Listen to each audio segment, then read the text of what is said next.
Olá, meu irmão, minha irmã, que bom que nós estamos aqui reunidos mais uma vez nesse momento de culto, nesses dias tão difíceis, ainda nessa fase tão complicada, onde o governo estadual, o governo municipal pede para que a igreja não realize nem os seus cultos públicos, né, mas graças a Deus nós estamos aqui para compartilhar desse tempo juntos. Eu sempre entendo que mesmo separados nós somos um em Cristo, né, a igreja está unida. E eu louvo a Deus porque ao longo desse ano, que já faz um ano que nós estamos aí lidando com essa questão de pandemia, a nossa igreja em momento algum parou, né? Nós mudamos a forma, mas nós não perdemos a essência. E eu gostaria que você, neste momento, focasse mesmo a sua atenção na palavra do Senhor. A palavra esta que já começou aí sondando os nossos corações na reunião que nós tivemos na última quarta-feira, reunião de oração, com o texto em Mateus capítulo 5, verso 7, que é o mesmo texto para a gente meditar nesta oportunidade. Bem-aventurados os misericordiosos, porque alcançarão misericórdia. Ou em uma outra tradução, bem-aventurados os misericordiosos, porque misericórdia lhes será demonstrada. Se você parar e refletir por um momento, você vai perceber como o mundo que nós estamos ele é um mundo complicado. O pecado, nós conhecemos a realidade bíblica, nós temos o conhecimento do texto lá em Gênesis que mostra que o pecado entrou na humanidade, que o pecado afastou o homem de Deus, que o pecado fez com que gerasse dentro do coração humano aquele sentimento de individualidade, aquele sentimento de que as pessoas não precisam umas das outras e não existe a necessidade de um Criador. Muitas pessoas hoje vivem da seguinte maneira: se Deus não atrapalhar, Ele já está ajudando. E aí quando vem uma doença, quando vem uma catástrofe pessoal, essa pessoa muitas vezes neste momento ela é levada a buscar uma igreja, a buscar fé, seja lá em que for.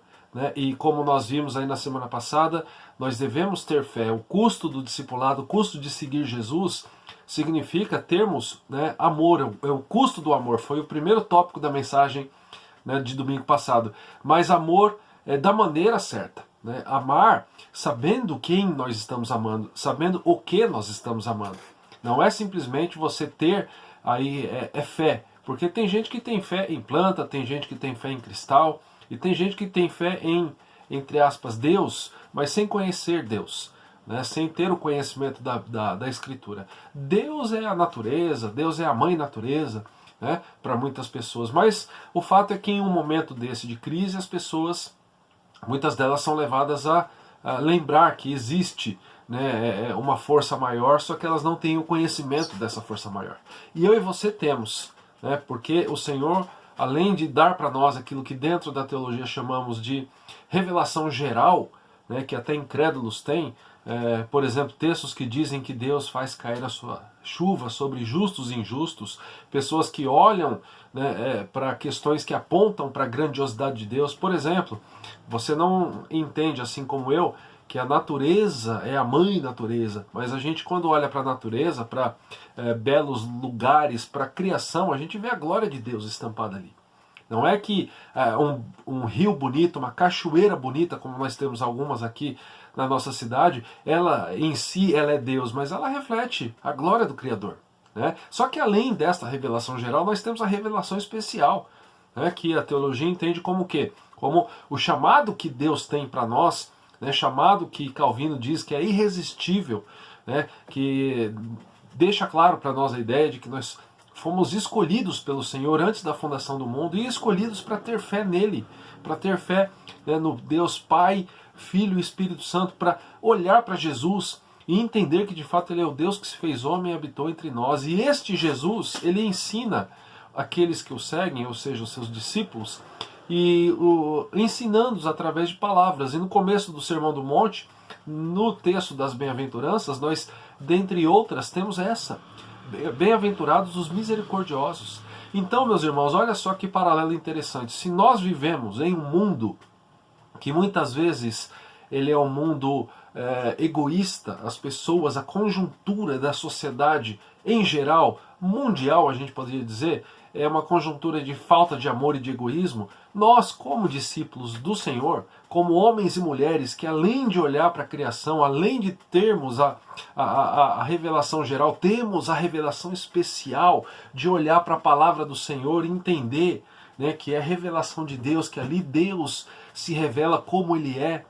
Lembra do texto lá de Deuteronômio 29:29? As coisas encobertas pertencem ao Senhor nosso Deus, mas as reveladas a nós e aos nossos filhos, para que nós cumpramos todas as palavras dessa lei.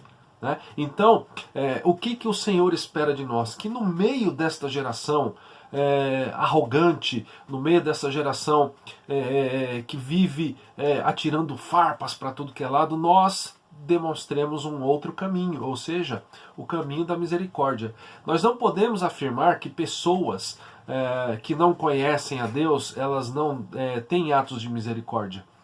Mas quando o Senhor Jesus está falando desta misericórdia, aqui nas bem-aventuranças, Ele está dizendo de uma experiência pessoal de alguém com Deus. Ou seja, quando Jesus está ensinando seus discípulos e diz para eles, dentre tantas coisas que Ele diz apenas no Sermão do Monte, felizes aqueles que são misericordiosos, Ele está dizendo que quem é nascido de novo, da água e do Espírito, como o Novo Testamento nos mostra, deve ter a misericórdia como uma característica. Mas, afinal de contas, o que é misericórdia? Eu tenho algumas explicações aqui. Misericórdia é amor demonstrado em favor de quem vive em desgraça, e um espírito perdoador para com o pecador. Ela abrange tanto um sentimento de bondade quanto um ato bondoso. Nós vemos a misericórdia, por exemplo, exemplificada na parábola do bom samaritano em Lucas 10 e especialmente em Cristo, o misericordioso sumo sacerdote. Depois você leia lá Hebreus 2, versos 17 e 18. Olhando para a palavra, a etimologia da palavra misericórdia, ela é a junção de duas palavras em latim, miseratio e cordis, ou seja, compaixão e coração. Assim, literalmente nós podemos entender misericórdia como miséria de coração, ou como um coração compadecido. Misericórdia é um termo amplo que se refere o quê? Então, a benevolência, a perdão, a bondade, em uma variedade de contextos, no contexto ético, religioso, social e legal. No contexto social e legal, por exemplo, a misericórdia ela pode ter como exemplo aqui um comportamento compassivo por parte de quem está no poder. Por exemplo, um juiz que demonstra essa miséria de coração em relação a um presidiário. Ele não permite com que o papel dele o coloque como alguém muito melhor sobre aquele que está preso. Por quê? Porque ele é juiz, ele estudou para isso, ele cumpre uma série de características na vida dele, se bem que aqui juiz no Brasil muitas vezes é um papel muito questionado, olha lá para o tal STF, Agora, ele olha para o presidiário e enxerga, consegue enxergar, além das atitudes criminosas, um ser humano. E aí, a gente precisa entender isso. O que acontece hoje, por causa dessa pluralidade política que existe no nosso país, por causa ainda dessa pandemia, por exemplo, tem gente brigando, às vezes entre vizinhos, porque um pensa que deve ficar em casa, o outro pensa que não, deve sair. Aí um diz que tem que usar máscara, o outro diz que não. E muitas vezes, quando se deixa de olhar para o ser humano, que é o portador de determinada ideia, a gente, para combater a ideia, a gente combate a pessoa. Então, se a pessoa tem uma ideia equivocada, nós achamos que ela toda é um equívoco. Melhor fosse se ela não existisse. Muitas vezes é esse traço de egoísmo que nós precisamos lutar. É interessante que quando a gente olha para alguns comentaristas bíblicos, eles trazem algo muito interessante sobre esta característica do homem e da mulher que segue Jesus, a misericórdia. Hendrickson vai dizer o seguinte, que misericórdia é amor demonstrado em favor de quem vive em miséria e um espírito perdoador para com o pecador, como nós já dissemos. E eu gosto muito também dos comentários do pastor Itamir Neves de Souza, nas últimas mensagens, eu sempre tenho mencionado ele, e ele diz o seguinte, que ser misericordioso é colocar-se no lugar de outra pessoa, até o ponto de poder ver com os seus olhos, pensar com a sua mente e sentir com o seu coração. Ele continua: ser misericordioso é perdoar completamente, como nós fomos perdoados por Deus. A recompensa, a bem-aventurança pela misericórdia é sermos agraciados continuamente pela misericórdia de Deus. Como nós falamos na nossa última reunião de quarta-feira. Muitas vezes, quando nós nos sentimos acuados e nos sentimos tristes, existe um aspecto externo e existe um aspecto interno. E a misericórdia nos ajuda a entender isso. Ficamos tristes, ficamos abalados nos aspectos externos, porque estamos lidando com uma situação nova, porque estamos lidando com uma situação onde não temos respostas, não sabemos qual é a melhor atitude. Você tem até dentro da classe médica, da classe política, pessoas com oposições entre as suas ideias, divergências de 180 graus de uma ideia para outra. E aí o que acontece? A gente percebe que está todo mundo meio perdido. E quando nós nos sentimos perdidos e quando a doença vai chegando mais perto, nós nos sentimos acuados e entristecidos e carentes de misericórdia. Essa é a grande verdade. E aí soma-se a tudo isso a dificuldade financeira. Muitos homens e mulheres estão perdendo os seus trabalhos, só que o filho continua com fome e a agonia vai tomando conta. E nós, nesse momento, nos sentimos pequenos, nos sentimos fracos, frágeis, carentes de misericórdia. E quando o Senhor está dizendo aos discípulos, ele diz: felizes os misericordiosos, porque alcançarão misericórdia. Aqui é um caminho que Jesus está dando para nós. Você quer receber a misericórdia? Então tenha como característica sua a misericórdia. E a gente pode expressar de algumas formas, da forma prática, ou seja, será que você não tem condição de ajudar alguém que esteja passando com uma necessidade? Eu tenho tantas dívidas, eu tenho tanta falta de tantas coisas. Mas para por um momento e olha para aquilo que você tem. Não olhe para aquilo que está faltando, olhe para aquilo que você tem. E com aquilo que você tem, será que você pode ajudar alguém? E outra coisa, neste mundo das ideias, nesse mundo das opiniões, ter misericórdia muitas vezes vai fazer com que, trocando em miúdos, para que não percamos uma amizade, a gente possa perder aí uma discussão, às vezes que a gente nem entre numa discussão. Porque as pessoas estão tão atribuladas, as pessoas estão tão pesadas, que muitas vezes o nosso silêncio vai ser a melhor resposta. Ao invés da gente ficar ali jogando gasolina na fogueira, que a gente esteja ali para oferecer lá uma trégua, para oferecer um pouco de paz. Eu gosto daquilo que o pastor norte-americano Craig Groeschel fala sobre esta questão da misericórdia no seguidor de Jesus. Ele diz o seguinte: Jesus não veio à Terra para nos converter em pessoas religiosas, mas para nos libertar. Para nos libertar. Ele disse que o nosso inimigo, o diabo, vem para roubar e destruir, mas ele, Jesus, veio para trazer a vida e vida em abundância. Não para os justos, mas para os pecadores. No sentido mais puro, o cristianismo não pretende ser uma das maiores religiões do mundo, mas sim um relacionamento com um único Deus verdadeiro e vivo, mediante seu Filho, Jesus. Então olha só que interessante, por que a gente precisa pensar sobre a misericórdia? Eu concordo com o pastor Craig quando ele diz assim, que o Senhor, ele vem não para justos, mas para os pecadores. O próprio Senhor Jesus diz isso. E aí, quem vem para semear contenda, quem é? É o inimigo, é o diabo, é Satanás que fica feliz com essas brigas todas. É Satanás que fica jogando lenha na fogueira. Só que no meio disso tudo, o Senhor Jesus, ele vem para resgatar um bando de pecadores. Na melhor definição da palavra, nós não somos salvos porque o Senhor olhou para nós e ele nos enxergou assim, um povo tão diferenciado, um povo tão santo, um povo tão bom, que ele diz: eu não tenho escolha, eu tenho que salvá-los porque eles são demais. Não, o Senhor veio para nós, e a palavra diz que nós o amamos porque ele nos amou primeiro, e a palavra diz que o Senhor nos amou enquanto ainda éramos pecadores.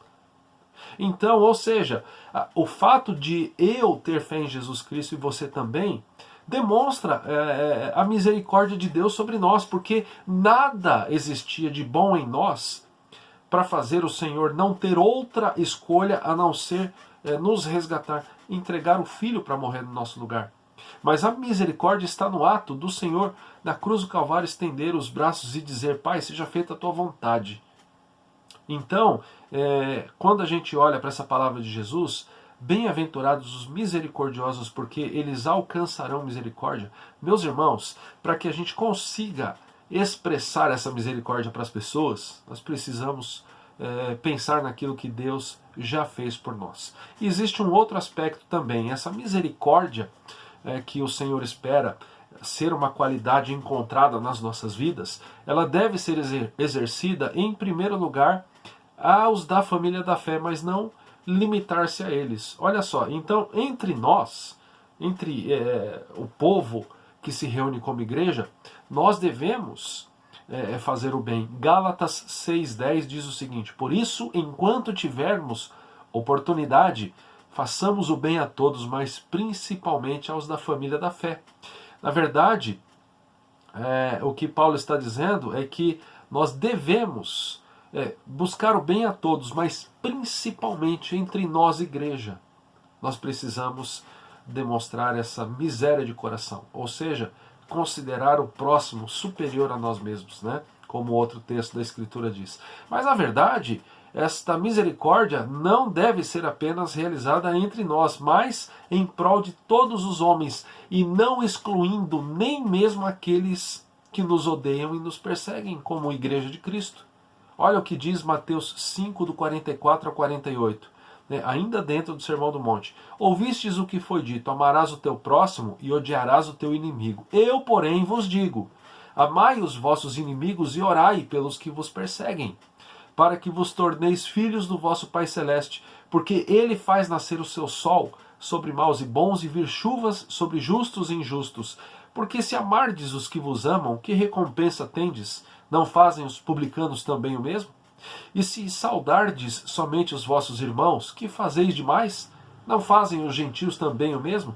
Portanto, sede vós perfeitos, como perfeito é o vosso Pai Celeste. E aqui, mais uma vez, olhando para aquilo que Hendrickson diz, ele coloca algo muito interessante. Ele diz assim: percebe-se imediatamente que, se o que está implícito na quinta bem-aventurança fosse posto em prática com mais zelo e consistência, a pregação do Evangelho seria muito mais eficaz. Que bênção para a humanidade isso seria! Ou seja, se eu e você de fato sermos misericordiosos com as pessoas, que diferença que isso vai trazer! Olha para essa sociedade, meus irmãos, olha para pessoas que estão brigando umas com as outras nas filas dos mercados, às vezes porque alguém decidiu não usar máscara. E aí, dentro da razão dele, ele quer defender o ponto de vista, e o outro vai. E ali já sai uma briga. Pessoas que às vezes precisam sair nas ruas, e o outro passa e grita: volta para casa, você não tem amor por ninguém. E aí, o que a gente vai ficar fazendo? Jogando mais lenha nessa fogueira? Não! Quando a gente olha para esse versículo, a gente percebe que, em primeiro lugar, a maior motivação para que seja uma característica pessoal de cada um de nós, a misericórdia para com o próximo, é a questão da misericórdia que Deus derrama sobre nós. Jeremias diz em Lamentações 3 que as misericórdias do Senhor são a causa de não sermos consumidos. As suas misericórdias não têm fim, renovam-se a cada manhã. Nós estamos vivos. Por quê? Porque Deus tem sido misericordioso em nos manter com vida. Tem sido misericordioso. E quando eu penso nisso, eu penso: então por que eu não vou ser misericordioso com aquele que discorda da minha opinião? Por que eu não vou ser misericordioso com aquele que está sofrendo? Às vezes não tem discórdia nenhuma, mas às vezes é uma pessoa que está sofrendo, mas nós estamos tão acostumados a passar por quem está sofrendo e olhar para o sofrimento da pessoa e dizer: não tem nada a ver com isso, é culpa da prefeitura, é culpa do prefeito, é culpa do secretário, é culpa do presidente, é culpa... A gente gosta de procurar os culpados. Mas o que Hendrickson está dizendo, analisando esse texto, eu concordo com ele, é que se de fato nós, como povo do Senhor, demonstrarmos mais misericórdia, olha que bênção que isso será para o mundo. Alguém já disse no passado que a igreja ela deve ser menos tribunal e mais hospital. Não hospital no sentido de que o membro vai ali porque eu estou tristinho, eu estou doente. Também por isso. Mas um hospital pelo fato de que nós carecemos ainda de tanta obra do Senhor na nossa vida, de tanta transformação. Tem tanta coisa ainda que a gente precisa resolver. Não é verdade? Quando você pensa no teu relacionamento com Deus, você está plenamente satisfeito? Será que você está naquele ponto que você diz, nossa, como eu sou um crente bom? Eu tenho certeza que muitas vezes, assim como eu, a começar em mim, quantas vezes a gente fala, Senhor, tem misericórdia de mim?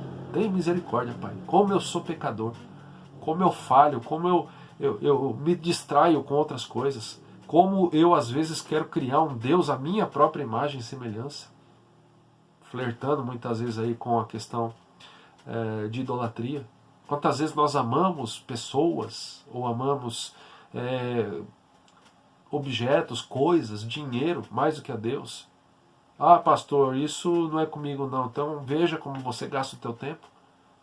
Mas por que isso? Porque de fato nós ainda pecamos, nós ainda lutamos o dia todo dia, né, por buscar santidade na vida. Nós ainda cometemos pecados diariamente, precisamos confessar o tempo todo.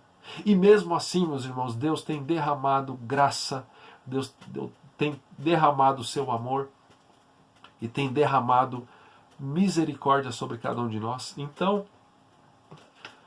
com esta convicção de como nós somos amados, agraciados e somos alvos da misericórdia do Senhor, que nós, a partir de hoje, possamos ter este objetivo. Senhor, me faz um homem, me faz uma mulher mais misericordioso com aquele que está do meu lado. As pessoas estão cansadas, as pessoas estão sobrecarregadas, as pessoas estão desanimadas, as pessoas estão carentes de misericórdia.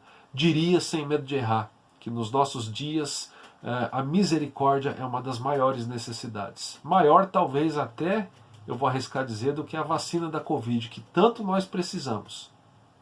Mas se a população mundial não perceber a misericórdia do Senhor em relação a eles, demonstrado através da vida de cada um de nós, da igreja, depois dessa vacina, meus irmãos, as coisas voltam a ser como eram e a sociedade continua sendo uma sociedade cada dia mais egoísta, mas que a igreja seja de fato luz no mundo, como é desejo do nosso Senhor.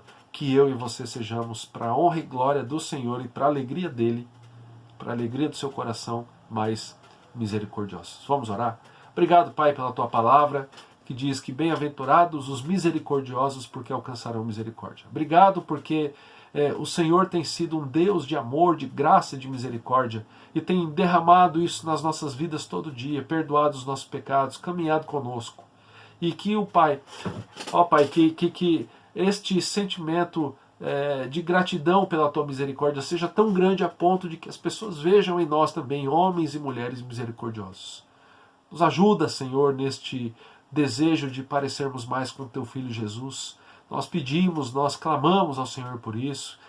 Ajuda-nos, ó Pai, na luta contra o pecado. Ajuda-nos, ó Pai, no dia a dia a demonstrar, ó Pai, a presença de Jesus em nós através das nossas atitudes e palavras. Nós entregamos a nossa vida, nós entregamos a nossa família, a tua igreja. Nós clamamos, ó Pai, por libertação deste vírus tão difícil, ó Pai, tão perigoso que é o vírus da Covid.